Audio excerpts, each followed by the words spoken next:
Alors bonjour, bienvenue au siège de la Dépêche du Midi pour cette nouvelle édition du Forum immobilier, un rendez-vous qu'on a l'habitude de tenir 1 à 2 fois par an. Cette fois-ci, on va parler du logement social et notamment de l'innovation dans le logement social, car contrairement aux idées reçues, le logement social innove beaucoup. On ne va pas parler de la tension sur le logement social, sur la demande, les fortes demandes en Occitanie. On sait déjà qu'il y a 200 000 demandes tous les ans qui sont formulées par les personnes éligibles au logement social pour obtenir un logement. Mais notre choix aujourd'hui, c'est de parler de l'innovation dans le logement social.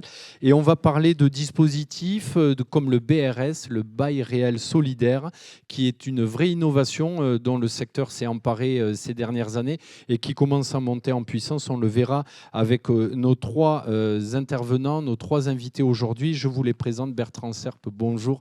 Vous êtes vice-président de Toulouse Métropole, mais c'est surtout avec votre casquette de président de Toulouse Métropole Habitat, le bailleur social de la métropole, que vous êtes avec nous aujourd'hui. Guy Durand, bonjour et bienvenue. Vous êtes président du comité régional d'Action Logement, qui est le premier bailleur social en Occitanie. Je le rappelle, et Cyril Gasparotto, bienvenue également. Vous êtes le directeur général de Procivis Pyrénées Sud Massif Central. Et vous nous parlerez également des innovations que porte votre groupe qui fait partie de la grande famille HLM.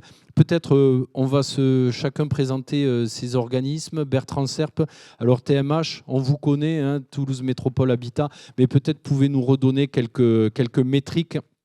Combien de logements, combien d'habitants vous permettez de vivre dans votre parc ? Merci beaucoup pour cette invitation. On est ravis d'être présent, bien sûr, ce matin parmi vous. Alors, Toulouse Métropole Habitat, c'est l'office public d'HLM de la métropole toulousaine. Ça représente à peu près 20 000 logements. On loge plus de 40 000 personnes en fait, sur la métropole. Et puis, on est une vieille maison puisqu'on a 104 ans. Hein. Donc, ça aussi, ça compte aussi dans l'histoire et dans le paysage du social, du logement social sur Toulouse et sur la métropole toulousaine. Alors on verra comment votre office justement s'est inscrit dans une boucle d'innovation sur tous les domaines, dans la construction, mais aussi dans les dispositifs Guy Durand. Alors le CRAL, c'est pas forcément connu du grand public. En revanche, la marque Action Logement, elle est connue. Vous êtes le ex 1% logement qui lui était très connu pendant très longtemps. Oui, tout à fait. Mais on a regroupé tous les SIL et tous les organismes qui collectaient le 1% et on est devenu donc Action Logement. Alors nous, notre vocation, c'est de construire pour nos salariés, de construire sur des zones dites tendues, partout où l'activité est importante, de construire des logements sociaux de qualité, et de faire en sorte de pouvoir rapprocher les salariés de leur lieu de travail, voire peut-être même, mais ça, on en parlera peut-être une autre fois, de rapprocher le lieu de travail vers les salariés. Ah ben oui, ça serait bien. Avec le coworking. 2-3 chiffres quand même, c'est important, avec nos filiales Promologie, Cité Jardin, 3F et Inly. C'est quand même 870 millions d'euros qui ont été investis en Occitanie pour le logement social. Donc on fait partie des plus gros investisseurs dans le logement social, tout à fait. Vous êtes un gros opérateur et on rappelle que vous êtes un organisme paritaire. Absolument, on est un organisme paritaire. Le CRAL, le Comité régional d'action logement, est composé de 10 membres d'organisations patronales et de 10 membres d'organisations salariales. Toutes les décisions se font collégialement. La présidence est tenue par l'organisme patronal, les organisations patronales. Tout se passe très bien et c'est d'ailleurs le logement un sujet qui est très, très, très fédérateur. Mais c'est vrai qu'en France, en général, quand il y a des, on va dire, gestions paritaires, ça se passe plutôt bien. Hein. On voit sur Agir Carco, on trouve des solutions. Chez Action Logement, on trouve des solutions comme quoi, en fait, on peut s'entendre et trouver des solutions efficaces. Alors, encore une fois, nous, on travaille pour nos salariés, pour loger les salariés. Donc, le monde patronal et le monde salarial se réunissent, encore une fois, pour le bien de nos salariés, de nos employés. Donc, forcément, on trouve facilement des accords sur le sujet et on n'a pas trop à se disputer. On travaille même très en synergie et ça se passe plutôt très, très bien. On a plaisir à se rencontrer tous les 2 mois. On a le prochain CRAL vendredi. prochain. Donc, non, parfait. Très bien. Action Logement, donc premier bailleur social d'Occitanie. Votre parc, c'est combien de logements à peu près?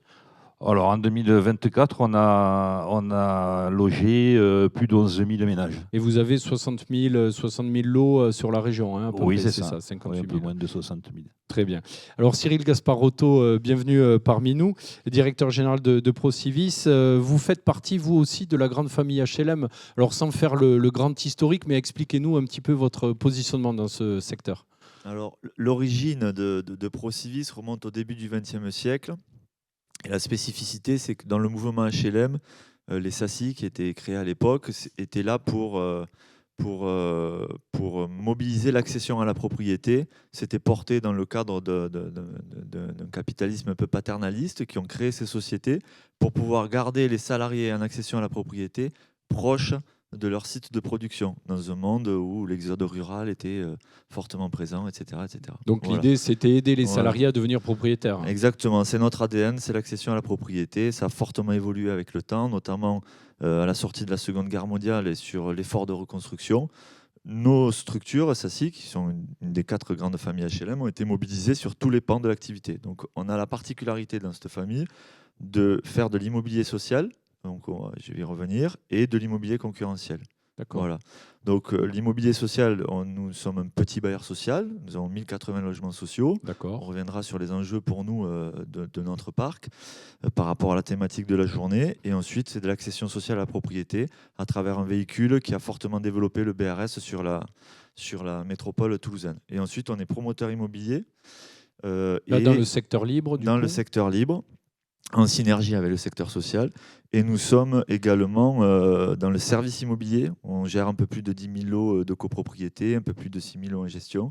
Et là aussi, ça nous permet de faire des synergies avec l'accession sociale à la propriété. Très bien. Voilà. Donc 1080 lots dans le social. Votre périmètre géographique, qui s'étend sur quelle zone? Notre périmètre, c'est ex-région Midi-Pyrénées. On a deux pôles sur lesquels nous sommes très présents, c'est Toulouse et Rodez. Et notre parc HLM, il est exclusivement en Aveyron. D'accord. Voilà. Très bien. Alors Guy Durand, vous nous disiez avoir investi 869 millions d'euros en Occitanie. C'est une somme considérable. Hein. Elle a été investie de quelle manière? Est-ce que vous avez racheté, vous avez construit, j'imagine, en propre, en maîtrise d'ouvrage direct ou délégué, mais vous avez aussi racheté en bloc pour soutenir le secteur de l'immobilier? Oui. Sur ces 860 000 euros, on peut considérer qu'il y en a 30% qui ont été investis par nos propres filiales. Je les ai cités tout à l'heure, hein, Promologis, Cité Jardin, 3F et Inly. Le reste étant investi, c'est peut-être pas le mot, mais étant distribué à tous les bailleurs sociaux qui veulent bien construire sur du social. C'est important de le dire parce que aujourd'hui, on nous reproche de favoriser nos filiales, ce qui n'est pas du tout le cas quand on énonce ces chiffres. On finance des logements dans tout type d'office, de HLM, en participant par des subventions ou par des prêts. En échange derrière, on a des droits à loger, toujours pour nos salariés. Très bien. Vos filiales sont sur un rythme de construction de quel ordre par an à peu près réunis? Ça fait combien de logements? Vous pouvez vous faire aider de la salle. C'est une bonne question. Vous savez, 5-6 000 logements par an en production. Oui, puisque 11 000, oui, ça doit être ça. Ouais. Très bien.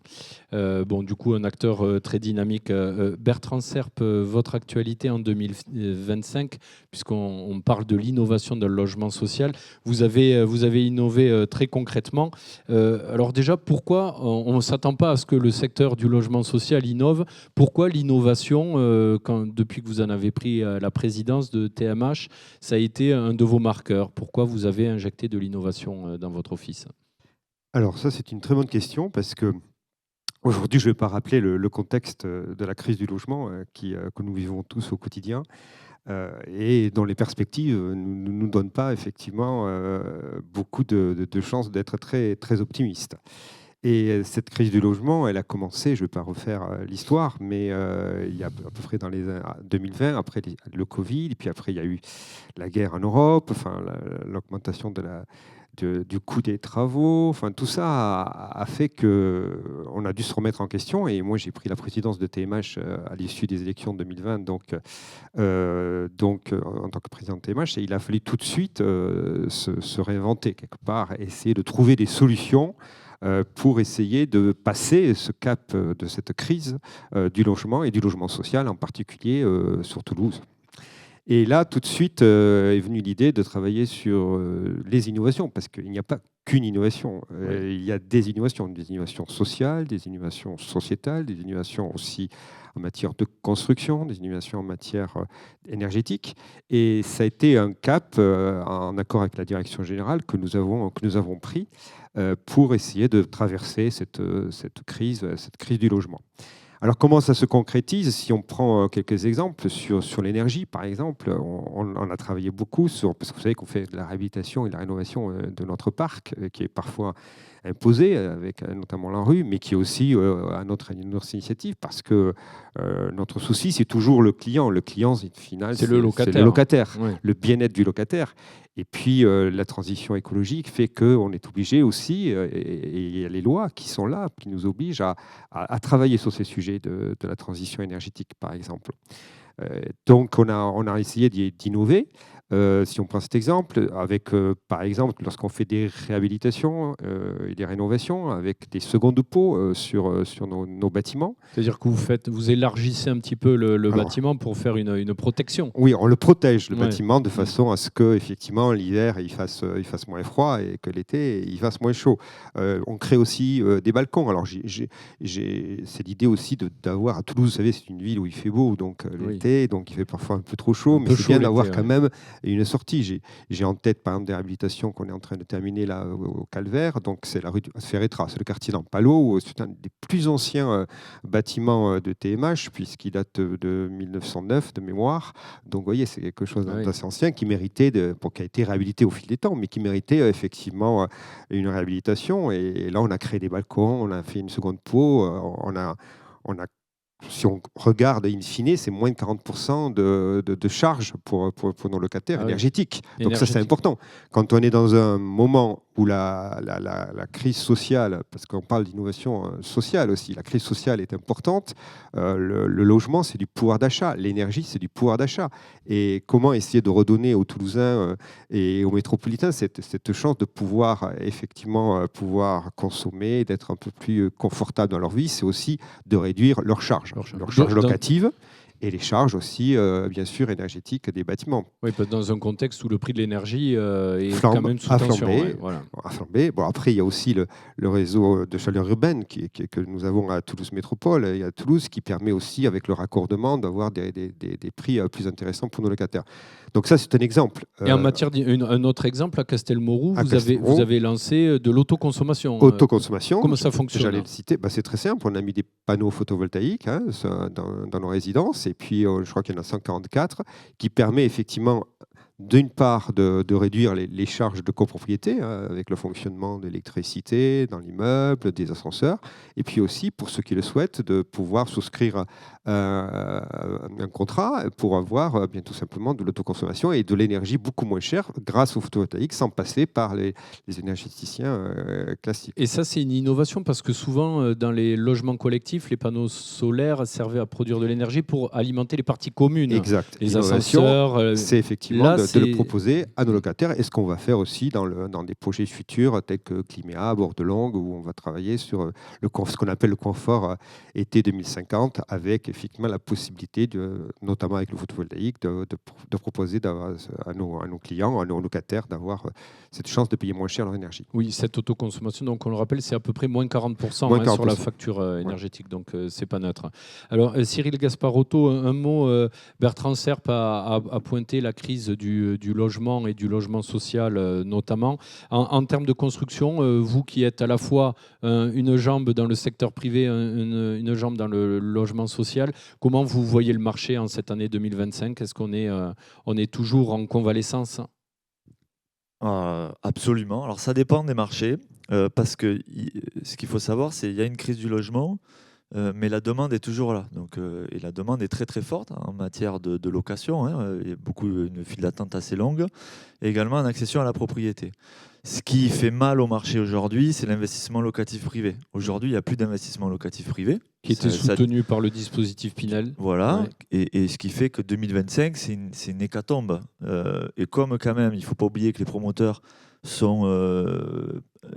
pourvoient à 50% en gros de ce qui se produit sur un marché, quand ils n'ont plus cette capacité à vendre ces logements en investissement privé, ben c'est toute la chaîne qui est en difficulté. Néanmoins, en matière de logement social, on en parlait, on arrive à produire malgré tout parce qu'on est à la rescousse des promoteurs pour sauver les opérations et continuer à produire et à mener. En accession sociale à la propriété, donc c'est le secteur vraiment en 2025 nous qu'on a fortement développé. On est en croissance en réalité. Combien vous produisez de logements sur ce créneau-là par an à peu près? Sur l'accession sociale à la propriété, sur le pôle Ruthénois, en gros c'est une cinquantaine tous les ans de PSLA que nous fournissons sur le marché. Et sur Toulouse, on va finir l'année 2026 avec quasiment 300 logements BRS en patrimoine. On va passer l'année à 200. On est en train d'ouvrir encore et de développer. Donc ça va encore s'accentuer. Et ça a permis de lancer des opérations qui n'avaient pas vocation à sortir du fait de la crise de l'investissement locatif privé. On parlera tout à l'heure de votre office foncier solidaire que vous avez lancé il y a 3 ans. On l'a créé en 2022. Ouais. On fera un petit bilan tout à l'heure puisqu'on aura une séquence BRS, puis c'est un peu l'actualité, l'innovation, on va dire, de cette année. Alors Guy Durand, on va faire un focus sur un sujet particulier qui vous concerne fortement parce que vous êtes un élu, on va dire, au CRAL territorial. Vous êtes du département des Pyrénées-Orientales et tout l'arc méditerranéen est confronté à une problématique, c'est loger les saisonniers pour la période été, mais ça peut marcher aussi pour la période hiver, pour la chaîne pyrénéenne. C'est pour vous qui essayez de rapprocher le domicile du lieu de travail, c'est un vrai défi parce que si on ne peut pas loger les saisonniers, souvent les saisonniers ne viennent pas travailler, du coup l'économie touristique ne tourne pas. Comment vous y répondez à ce défi du logement des saisonniers ? Alors oui, c'est vraiment un défi. Nous, on a commencé à s'occuper de la problématique dès 2018, donc il y a 6-7 ans déjà. Au niveau national, l'Action Logement a repris le dossier il y a 2-3 ans. On s'est aperçu que c'était vraiment une grosse problématique. Alors, loger des salariés qui sont en contrat précaire, forcément, c'est difficile. Aujourd'hui, on a du mal encore avec les maires des villes touristiques à trouver des terrains, à trouver des solutions pour s'occuper de ces gens qui, sans logement, ne trouveront pas d'emploi. Le lien emploi-logement, encore une fois. Et on s'est penché donc sur la problématique et on a identifié en gros trois solutions. La première, c'est d'aller rechercher tout ce qu'on appelle, nous, les lits froids, ces appartements qui ne servent plus des années 70, qui ne sont pas forcément aux normes. C'est d'aller les répertorier, d'aller les rénover, puisqu'on propose aussi des aides aux propriétaires pour les rénover et les remettre aux normes, de les proposer aux saisonniers et de faire matcher tout ça pour essayer de faire en sorte qu'ils trouvent des logements à proximité de leur lieu de travail. Donc ça, c'est la première solution. La deuxième solution, on a essayé aussi et qui fonctionne puisque dans les Pyrénées-Orientales, notamment entre Argelès et les Hauts-Cantons, on a aujourd'hui une agence qu'on a mis en place avec les communautés de communes et qui s'occupe de faire matcher un peu tous ces appartements qui sont en déshérence et les saisonniers. C'est un travail de fourmi parce qu'il faut aller identifier dans le parc privé.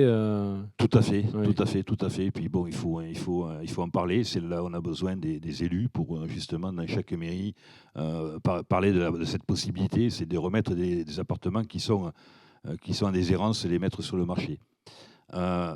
Une autre solution, c'est d'utiliser les structures qui existent déjà, notamment des lycées, des écoles. Alors là, c'est aussi une problématique parce que la période je dirais des vacances scolaires ne correspond pas tout à fait non plus avec une période de saisonnalité. La saison commence plus tôt que la fin de l'année scolaire. Et finit plus tard. Donc ça, c'est une solution. On a aussi, évidemment, là, on fait appel à tous les élus. Hein. On est preneur de terrain pour construire des maisons, des bâtiments dans lesquels on pourrait loger des saisonniers, mais pas que, avec de la mixité, hein, avec des seniors, Cité Jardin, Marisella, des spécialistes du domaine, pour homologie aussi d'ailleurs. On a recherché beaucoup de possibilités. Il faut qu'on soit aidé par les maires, par les collectivités, parce qu'il faut faire savoir tout ça. Nous, tout seuls, on ne pourra rien. On a en tout cas les moyens de pouvoir faire. Et c'est un travail de longue haleine. On va même plus loin, puisque on essaye d'utiliser des zones, des friches qui aujourd'hui ne servent pas. Je pense à Gruissant, où on va mettre des saisonniers sur des algécos flottants, si je puis des dire. logements flottants pour les saisonniers. Des logements flottants. Dans le port, alors Dans le port, ce sont des zones où les bateaux, des zones qui ne servent pas, où les bateaux ne vont pas. Aujourd'hui, il y a des logements qui sont faits pour louer hein, sur ces péniches flottantes. Et bien, on va y mettre, nous, une quarantaine de logements avec le maire de Gruissant. Très bien. Et je crois qu'à Luchon, il y a votre filiale Inly qui avait un projet aussi. Oui, tout à fait. Alors, c'est pareil. Hein. Là, c'est les bâtiments que l'on rénove ou qu'on construit. On regroupe plusieurs vallées pour faire en sorte que on puisse loger des saisonniers et les rapprocher de leur lieu de travail. Vous disiez tout à l'heure la côte, mais il n'y a pas que, puisqu'il y a la montagne. Hein. Aussi, c'est important de le dire. Région, on a la chance en Occitanie d'avoir le tourisme d'été, mais aussi le tourisme d'hiver. Et en montagne, c'est du tourisme et l'été et l'hiver. Un tourisme 4 saisons, ouais. Vous avez aussi une aide Visale saisonnier, ça consiste en quoi ça ?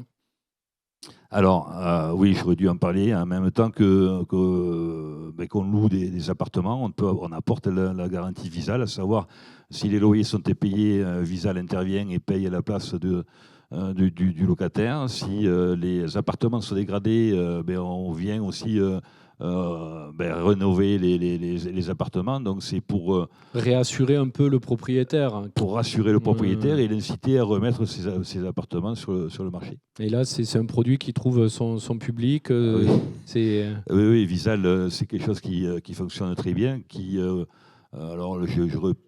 2 millions d'euros de Visale. 2 millions en France. De dossiers. C'est considérable. Hein. Ça évite à quelqu'un qui n'a pas forcément les moyens ou qui n'a pas une famille pour le soutenir d'aller chercher un appartement qu'il ne pourrait pas sans la garantie Visale. Très bien. Alors Bertrand Serpe, on vient d'entendre Guy Durand qui nous a listé beaucoup d'innovations. En fait, on voit que c'est parfois du bon sens. On a un problème, on réfléchit et on trouve des dispositifs pour désamorcer des problèmes. Chez TMH, vous avez beaucoup innové. Vous êtes sur le point notamment de signer vos premières ventes en BRS. Alors le BRS, c'est le bail réel solidaire. Peut-être on peut expliquer ce que c'est. Alors Cyril Gasparotto, vous êtes un très bon pédagogue sur le sujet. Vous nous expliquez le BRS, comment ça fonctionne, et puis on va voir comment TMH le met en œuvre. Alors le BRS, c'est une innovation, c'est une ingénierie financière en fait, qui permet de remettre les gens qui sont en demande d'accession à la propriété, parce que la demande d'accession à la propriété est très très forte. Mais parce que les Français, ils veulent être propriétaires. Voilà, et qui sont un peu leurs moyens est décorrélé du marché immobilier. Donc l'ingénierie financière consiste à dire je démembre la propriété et il y a une partie de la propriété que je vais amortir sur un temps très très long. C'est à ça que servent les organismes fonciers solidaires ou les bailleurs lorsqu'ils sont agréés au FS. Très très long, c'est 80 ans, entendu. Oui. Voilà. Ouais. C'est pour ça qu'on a l'habitude qu'on dissocie le terrain du bâti. C'est pas tout à fait exact. C'est une image pour mieux comprendre. C'est une image pour mieux comprendre. Ouais. Donc, quand on sait que le terrain, par exemple, pèse 20 à 30% du prix de revient de logement, quand vous l'amortissez sur 80 ans, vous opérez une décote très très simple de 20 à 30% par rapport au marché de l'immobilier. Du coup, le prix baisse. Et quand baisse, vous faites ça, vous remettez toutes ces personnes qui n'ont plus accès à la propriété dans le marché finançable, parce que la plupart de nos clients mais ce sont des gens qui travaillent, soit en couple, soit seuls, et qui, malgré leur travail pérenne, etc., n'arrivent pas à accéder à ce marché-là. Bon, Voilà. alors c'est un moyen de resolvabiliser. Alors Bertrand Serpe, vous allez réaliser très prochainement, alors peut-être vous allez nous donner la date, vos premières ventes en BRS, bail réel solidaire. Quand est-ce qu'elles auront lieu ? Alors d'ici la fin de l'année, on va signer nos premiers effectivement en vente. Alors ce qu'il faut expliquer, alors c'est vrai que c'est une imagerie, mais en fait c'est pour que les gens comprennent bien. Oui. Donc effectivement, C'est dissocier- une innovation, il faut toujours l'expliquer. il faut toujours expliquer. Donc c'est Ouais. effectivement dissocier pour le grand public l'habitat du foncier. Donc ça veut dire 20 à 30% moins cher son appartement. Mais l'idée c'est quoi ? L'idée, c'est ce qu'on a favorisé au niveau de TMH, cette innovation, mais c'est aussi au niveau de la métropole. C'est porté par le président Jean-Luc Boudinck dans la politique du logement et de l'habitat. C'est de dire que aujourd'hui, vous payez un loyer, 500, 600 euros par mois. Il vaut mieux quand même que vous payiez ce loyer en sous forme de remboursement d'un prêt pour accéder à l'achat de votre appartement, dans l'accession sociale, que vous soyez locataire ou pas, que vous soyez aussi, que vous ayez envie d'acheter un appartement, parce qu'aujourd'hui c'est du pouvoir d'achat et que, in fine, c'est toujours mieux d'avoir un bien qui vous appartient plutôt que de payer à perte des loyers. Ça, c'est l'idée principale. Donc TMH a bien intégré, et ça a été une des politiques qu'on a portées et qu'on porte depuis le début de ce mandat, cette accession sociale à la propriété pour nos locataires, parce que c'est demandé. Oui, C'est déjà. demandé à la fois pour les locataires, mais c'est demandé aussi à la fois par les personnes qui ont envie aussi d'accéder. Alors, moi, j'étais un peu dubitatif sur ce sujet. Je me dis, bon, voilà, la société a changé. La société, les jeunes aujourd'hui, ils n'ont plus trop envie, c'est plus tout leur but d'avoir. Pas du tout. Les dernières études montrent qu'effectivement, on a toujours cette envie et cette idée d'avoir sa propre maison ou son propre appartement, puisque les maisons, c'est plus compliqué. Et quand on fait son premier achat, c'est toujours important. Donc, ça fait partie donc, de ces innovations, puisqu'on a créé notre propre OFS. Il y a un OFS métropolitain. Office foncier solidaire. Office foncier solidaire, pardon, pour la vente d'HLM, notamment sur TMH, qui nous permet de réaliser ces premières opérations. Et puis, on réfléchit aussi, alors parce que c'est ma casquette aussi des lieux de logement, pour voir dans le futur comment on pourra travailler sur ces sujets, sur la ville, parce que ça permet plus globalement de lutter sur ce qu'on appelle contre la gentrification, c'est-à-dire le départ de population des centres des villes, des grandes villes et des villes moyennes pour aller vers le périphérique, vers le périurbain, parce qu'il est de plus en plus difficile de se loger et d'accéder à la propriété dans le centre même des villes. Et le BRS est un moyen qui permet effectivement de conserver les populations, pour ceux qui le désirent, sur les centres des villes et des métropoles. Alors, chez TMH, Toulouse Métropole Habitat, vous avez fait l'innovation dans l'innovation, parce que non seulement vous faites des ventes en BRS, mais vous faites des ventes dans l'ancien. Et ça, c'est aussi une innovation, parce que Cyril Gasparotto nous en parlera, lui, il fait plutôt dans le neuf, mais vous faites aussi dans le parc ancien. Comment ça fonctionne ? Ah bah oui, il faut effectivement...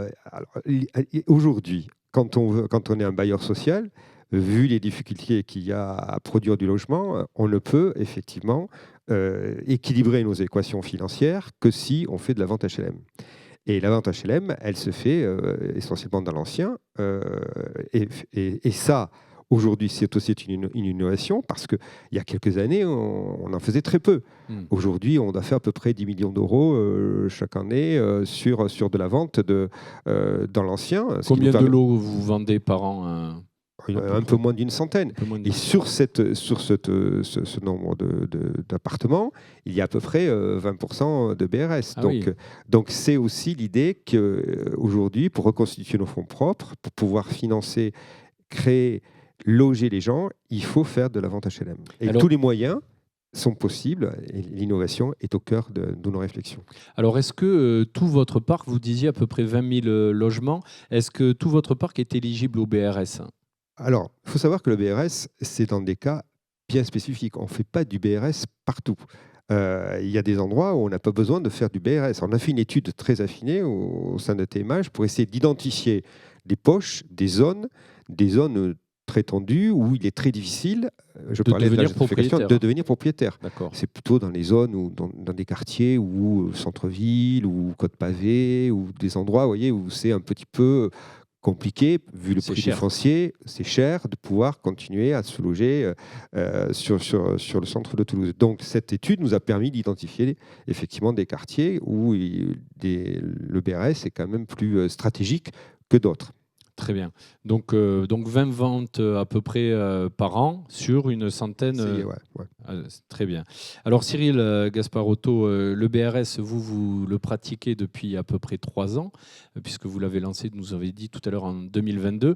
Alors vous avez créé, vous aussi, votre propre office foncier solidaire. Comment il s'appelle et quel bilan on peut tirer au bout de 3 ans? Il s'appelle l'OFS Stone, il a été agréé en 2022 et nous avons lancé notre première opération test en 2023 au 2e trimestre sur la commune de Castanet. Donc l'histoire est intéressante parce que ça permet de comprendre l'enjeu du BRS. C'est une opération qui n'arrivait pas à sortir. C'était le début déjà de la crise de l'investissement locatif privé. Je ne vais pas rentrer dans le détail technique, mais la loi Pinel, elle avait plusieurs cliquets. En fonction de la réglementation thermique associée au permis de construire, c'était plus ou moins intéressant. Donc, une opération qui ne sortait pas dans le cadre d'un investissement locatif privé, qu'on a routé vers ce système de BRS, et ça a été un succès. Depuis, on a continué. Il a fallu innover. Juridiquement, c'est très compliqué, donc les choses n'étaient pas au point. On a passé 2024-2025 à finaliser toutes les matrices d'actes et de réservation et le montage financier pour que ça puisse se faire. Oui, parce que c'est une innovation, il faut roder aussi ses équipes. Pas que les équipes, tout l'environnement qui gravite autour, y compris les notaires. Ah oui.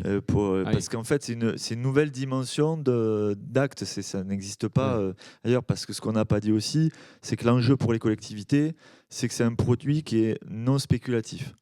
C'est-à-dire que les collectivités, quand elles mettent en avant ce produit-là, qui nous demande d'en faire, ils sont garantis que derrière, ce n'est pas un outil de court terme pour l'accédant à la propriété qui va revendre en cas de Pacs ou d'enfants, etc., en faisant une grosse plus-value. Donc, il restera dans un giron social où la seconde main sera dans le même cadre de revenus que celui qui avait acheté en premier. Voilà.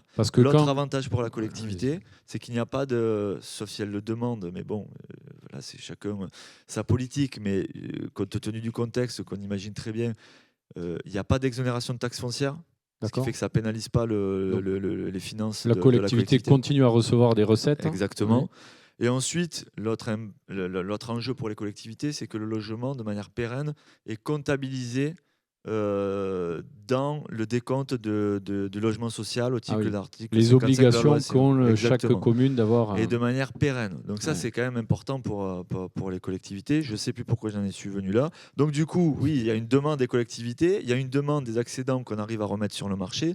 Donc une fois qu'on a mis tout en ligne pour que les équipes en interne, les notaires, tout l'environnement se soient saisis du sujet, mais nous, on déroule et le bilan est extrêmement positif. Combien vous avez vendu du coup de lots en mode BRS?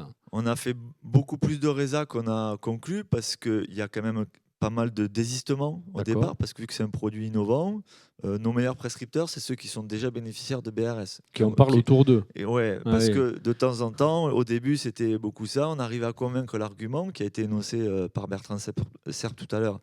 C'est de dire, à la place de mettre un loyer par la fenêtre, en gros, on capitalise.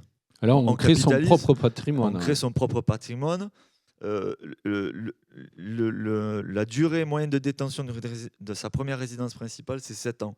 Donc en réalité, c'est un moyen aussi d'épargner pour aller sur le marché libre dans un second temps. Ça favorise au passage le parcours résidentiel où on amène de la fluidité en faisant ça. Donc il n'y a pas d'enjeu de se dire c'est pas la résidence principale dans laquelle on va passer sa retraite. Ouais. C'est un levier pour accéder au marché libre et capitaliser. Exactement. Et le but, à peu près, l'effort financier, quand on passe du statut de locataire à propriétaire en BRS, c'est quoi? C'est maximum une centaine d'euros de plus? Voilà, si vous êtes sur un T2, tout compris, vous avez 100 euros de plus par rapport à un loyer sur le marché. Un écart qui tend à se diminuer, puisqu'en fait, vu qu'on produit plus de logements et que les loyers augmentent sur le marché libre, et qu'il y a une file d'attente sur le logement social, en réalité, les loyers, alors c'est le cas sur Toulouse, sont en train de fortement augmenter. Oui. Donc cet écart se réduit Oui. largement. Et du coup, on se sécurise sur les hausses futures en devenant propriétaire. Exactement. Vous disiez tout à l'heure, vous preniez l'image de la dissociation foncier, on va dire logement. Il faut quand même l'amortir, ce foncier. Donc l'acquéreur doit payer une redevance, c'est ça? Elle est de quel Exactement. ordre? Donc l'ingénierie financière, c'est que l'OFS, il va acheter le terrain pour rester sur cette image du terrain et du bâti. Il va l'acheter sur 80 ans et pour amortir le prêt qu'il va faire auprès de la Banque des Territoires sur 80 ans, il va demander une redevance au locataire. Elle est de quel ordre à peu près? Elle est en gros, c'est 1,50 € par mètre carré habitable. Par mois. Et par mois. Bon, c'est pas énorme. Et quel est le profil des... après, je poserai la question aussi à Bertrand Sèvres. Le profil des accédants à la propriété en mode BRS, c'est des jeunes, c'est des couples, c'est des célibataires, c'est des salariés C'est des jeunes, évidemment. Donc, premier emploi, ça va de 25 à 40 ans, parce qu'il y a beaucoup de ménages qui sont bloqués à la case locataire depuis longtemps. Avec ce dispositif, ils y ont accès. Donc, on a aussi une autre génération de 40 ans qui achète. Après, c'est très, très équilibré entre les célibataires, les ménages monoparentales et les couples. Et après, c'est la forme urbaine qui va définir un petit peu notre client. Et il y a encore sur les ménages avec couple et enfants, le produit de prédilection, qui est le produit qui est recensé aujourd'hui dans toutes les études en France, c'est la maison individuelle, qui reste encore le rêve du ménage français, c'est d'être dans une maison en accession à la propriété. Voilà. Et on disait un mot tout à l'heure sur la revente pour éviter la spéculation. Évidemment, si j'achète en BRS, je peux revendre à terme, mais je ne peux pas faire la culbute, c'est-à-dire que les prix sont encadrés. C'est ça. Alors, il y a une limitation. Chacun met son indice. Nous, par exemple, au niveau de l'OFS Stone, on accepte une augmentation au niveau de l'IRL. Donc, voilà. Et ensuite, on peut revaloriser les travaux qu'on a réalisés à l'intérieur du logement. D'accord. Voilà. Donc, si j'ai fait une cuisine qui coûte 10 000 €, je peux rajouter 10 000 €. Exactement. Très bien. Donc ça encadre, il n'y a pas d'effet spéculation dont on parlait. Bertrand Serpe, le profil des acquéreurs en BRS que décrivait Cyril Gasparotto, c'est à peu près la même chose chez Tamash? Alors oui, parce que les innovations, vous savez, l'innovation, c'est toujours compliqué. Il faut bien comprendre pourquoi on le fait, comment on le fait. Et c'est vrai que ça cible toujours plutôt des publics plus jeunes. Et effectivement, des premiers accédants et des gens qui réfléchissent différemment parce que les temps nécessitent de réfléchir différemment. Sur le BRS, il y a quand même, donc effectivement, c'est plutôt des jeunes. Il y a quand même une idée un peu saugrenue, c'est que, comment expliquer, le président de TMH que je suis est pour favoriser le BRS, et on parlait du foncier tout à l'heure. Et alors en fait, l'idée que vous allez payer un foncier sur un foncier qui ne vous appartient pas vraiment. Une redevance. Une redevance, c'est un petit peu compliqué. De notre côté, je suis aussi élu au logement, donc de la collectivité, elle est heureuse que le foncier, vu qu'on a supprimé la taxe d'habitation, donc il faut bien qu'il y ait des revenus. Et vous le savez que les collectivités ont de plus en plus de mal à effectivement accuser cette baisse qui est demandée de l'État. Donc il y a quand même quelque chose là qui est un peu difficile, et ce qui explique peut-être aussi que le BRS, parfois, il y a beaucoup de réservations, enfin il y a quelques réservations, et c'est toujours compliqué aussi de pouvoir concrétiser. Donc, il y a quand même un petit sujet là à réfléchir. Je n'ai pas la solution, je ne suis pas législateur, mais je ne sais pas si le gouvernement réfléchit ou pas. En tout cas, je sais qu'il y a des propositions. Lequel gouvernement? Parce lequel, souvent. On ne sait pas. Jusqu'à Noël, je pense qu'il y en a un. Peut-être après, il n'y en aura plus. Mais en tout cas, il faudra quand même se pencher sur ce sujet. Parce que qu'est-ce qu'on veut faire? Est-ce qu'on veut vraiment... Nous, on pense que c'est vraiment une bonne solution, cette accession sociale, ce BRS. C'est une innovation et ça permet d'étendre un peu le marché du logement et du logement social. Mais effectivement, ce n'est pas encore tout à fait au point. Donc, les populations plus jeunes sont plus réceptives et sont plus demandeuses de ces solutions. pour la collectivité. Cyril. Je pense qu'il y a une question de temps aussi. Oui, c'est jeune parce que encore, hein. quand ça a désisté, généralement, le jeune rentre chez lui, il a toujours un tonton, une tati qui vit dans sa maison, qui ne comprend pas qu'on ne soit pas propriétaire du terrain. Mais Ah tout oui. ça, c'est C'est le choc des générations, mais alors. ça passe, en fait. C'est pour ça que je disais que nos meilleurs prescripteurs, ce sont ceux qui sont déjà, qui sont contents d'être propriétaires et d'avoir un logement de qualité. On avait vécu la même chose au lancement du PSLA à l'époque. C'est vrai. C'était de la location-accession. Les jeunes, ils revenaient chez eux. Comment ça, t'es locataire, t'es propriétaire, on comprend pas, ou ça sent pas bon. Donc l'allumage a été très compliqué. Aujourd'hui, C'est rentré dans les c'est mœurs. rentré dans les mœurs et ça marche très très bien. Et du coup, quand même, les candidats à l'accession, ils viennent au BRS pour le prix. Quand même, hein. Tout à fait. On est 25-30% moins cher que le marché. Donc, en fait, ils viennent par le prix et c'est là que se met en place la pédagogie de vos équipes, j'imagine, pour expliquer tout ce dispositif. Hein. Tout à fait. Après, ils viennent par le prix. Ils voient le prix généralement sur une annonce, dans une adresse qu'ils considèrent être dans leur périmètre de chalandise. Ouais. Donc, ils sont même étonnés de le voir. Il y a un problème, ils se sont trompés. Ouais. Voilà. Donc, et après, une fois qu'on a ça et on a sorti tous les arguments, je veux dire, dans un contexte où on parle de retraite, passer à l'accession à la propriété, c'est essentiel pour un ménage dans une sécurisation de sa vie, de sa descendance, etc. Donc l'argument principal, il est là et il est vite... il est prépondérant et sauf le tonton et la tati, Oui. ça Mais marche. eux, ils sont le reflet de leur génération et on leur en fait pas le reproche. Guy Durand, le BRS, c'est un dispositif qui vous semble intéressant chez Action Logement et est-ce que vous en faites? Alors oui, évidemment, on fait du BRS. Alors, c'est les prémices, hein, ça démarre. C'est sur en gros plus de 2000 logements réservés chez Action Logement. C'est 600 logements en BRS. Ah, quand même, hein.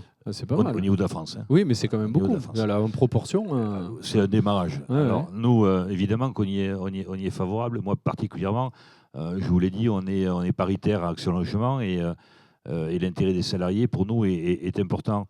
Le BRS est vraiment un montage fait pour des jeunes, des primo-accédants qui démarrent dans la vie, des salariés qui vont aller contracter un emprunt pour se payer une maison dans laquelle on n'est pas vraiment chez soi non plus.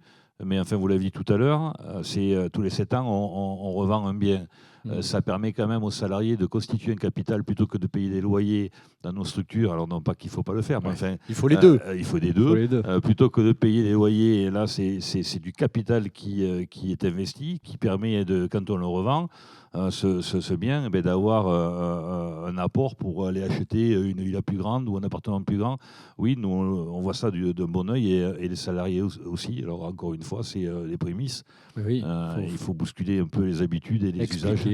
Expliquer. Mais je pense que c'est une très, très bonne chose. Et puis, pour nous, évidemment, Action Logement, ça nous permet de construire plus, de faire plus de logements, de proposer de l'accession, ce qui libère aussi de la location. De votre parc il y a de grosses locatif. demandes. Effectivement. Alors, une autre innovation chez Action Logement, vous avez ici à Toulouse un projet emblématique, c'est la friche Terre Sud. Donc, c'est un bâtiment qu'on voit quand on prend le périphérique qui est resté longtemps à l'état de friche. Alors là, vous avez fait aussi preuve d'innovation. Vous avez mixé les publics qui demain occuperont ce futur site. Oui, c'est Promologie et Cité Jardin Promologie et Inly qui œuvrent sur ce dossier. Il y a 200 logements de jeunes actifs et de seniors qui vont être mixés. Et c'est clairement le profil type d'une friche qu'on prend. Parce que c'était des bureaux à la base. Tout à fait. Et qu'on transforme parce qu'encore une fois, on a besoin de logements. Donc là, Là, c'est des bureaux dans lesquels on va mettre des jeunes et des seniors. Des jeunes actifs, oui, pour l'instant, c'est à l'état de squelette, mais Oui. voilà. Non, mais c'est une innovation aussi de la mutation de la destination d'un immeuble de bureau en logement, puisqu'on sait que Toulouse, nous avons entendu, le foncier est rare. Donc, il y a Toulouse, mais il n'y a pas que Toulouse. Hein. On a la ZAN, on a le PGRI, on a des problèmes donc, de densification. Aujourd'hui, les terrains. Il n'y en a pas tant que ça, même si on travaille bien, il y en a, mais on en cherche. Donc effectivement, il faut regarder toutes les zones qui sont abandonnées et puis qu'elles puissent profiter à construire du logement qui fait tant défaut en France. Exactement. Alors Bertrand Serpe, vous aussi, vous avez une actualité, grand chantier, on va dire, en 2025. C'est l'immeuble Garonne qu'on voit tout proche de la Garonne, quartier d'Ampalo. On voit qu'il y a un grand chantier qui est à l'œuvre. Qu'est-ce que vous faites là-bas et on en est où aujourd'hui ? Ah oui, c'est un bâtiment emblématique de l'entrée d'Ampalo, ce quartier qui est en plein renouvellement urbain, hein, qui est en train de se transformer complètement. Alors là, c'est pratiquement 200 logements. On appelle ça la banane, parce que ça fait une forme de banane, où effectivement, on a créé, ce que je disais en préambule, des balcons pour les appartements qui sont transversants, pour permettre effectivement de créer carrément une pièce supplémentaire. Oui. Autant des balcons logis, hein, autant l'été que l'hiver, parce qu'on peut fermer si on le souhaite, mais c'est aussi une innovation. Il y a du photovoltaïque, il y a aussi double pot, et puis c'est une résidence on va travailler aussi les parkings, végétalisés en bas. Donc il y a vraiment tout un travail sur ce point. Et puis il y a ce qu'on appelle aussi l'idée de pouvoir, ce que je disais aussi au début, faire en sorte que nos locataires paient moins et moins de factures d'électricité, d'énergie.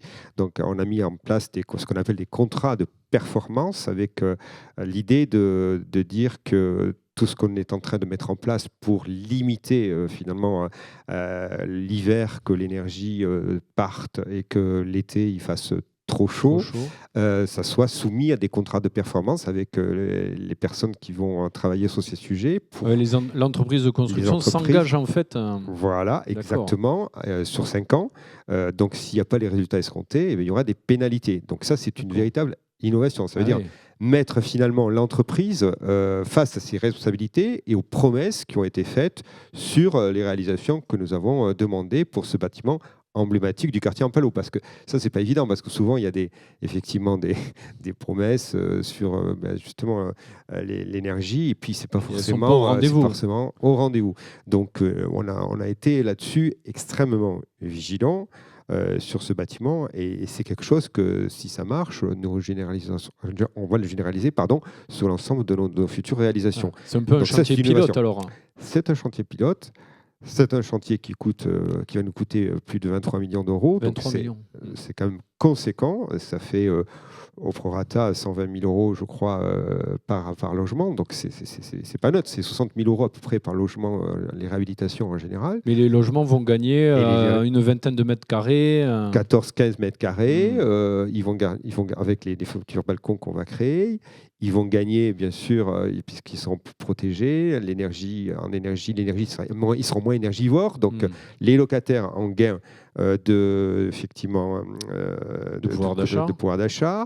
Et puis, l'embellissement et le photovoltaïque. Enfin, tout ça, il y a toutes ces innovations qui sont concentrées dans ce bâtiment emblématique du quartier d'Ampalo. Bon, très bien. Merci à tous les trois de nous avoir partagé les innovations de vos organismes respectifs.